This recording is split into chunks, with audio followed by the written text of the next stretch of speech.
जादू से 1 करोड़ नए वोटर पैदा कर दिए। लोकसभा में और विधानसभा में 1 करोड़ वोटरों का फर्क था। और भाई और बहनों, जहां भी ये नए वोटर आए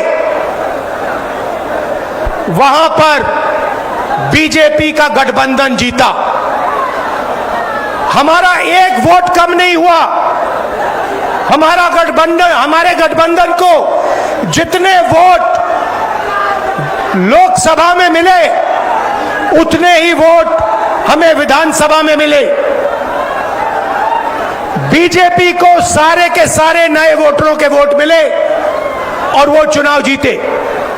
हमने शिकायत की, इलेक्शन कमीशन से कहा, उनको कहा हमें वीडियोग्राफी दिखाओ, इलेक्शन कमीशन ने मना कर दिया। उसके बाद हमने इंक्वायरी शुरू की।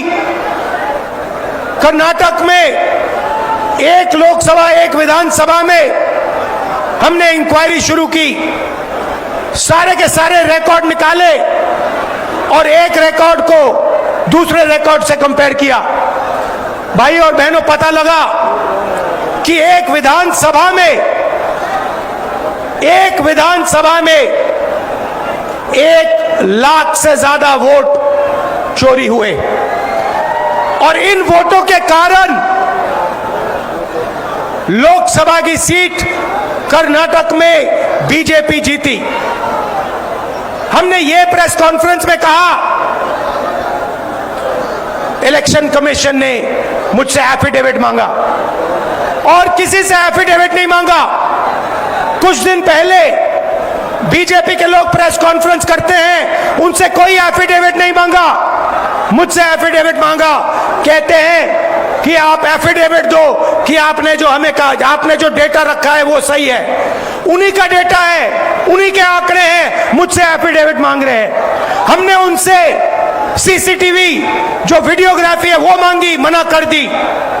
भाइयों और बहनों, मैं आपको इस स्टेज से कह रहा हूं कि पूरे हिंदुस्तान में विधानसभा के चुनाव, लोकसभा के चुनाव चोरी किए जा रहे हैं और इनकी आखिरी साजिश ये है कि बिहार में एसआईआर करके नए वोटरों को जोड़कर, वोटरों को काटकर ये बिहार का चुनाव चोरी करें।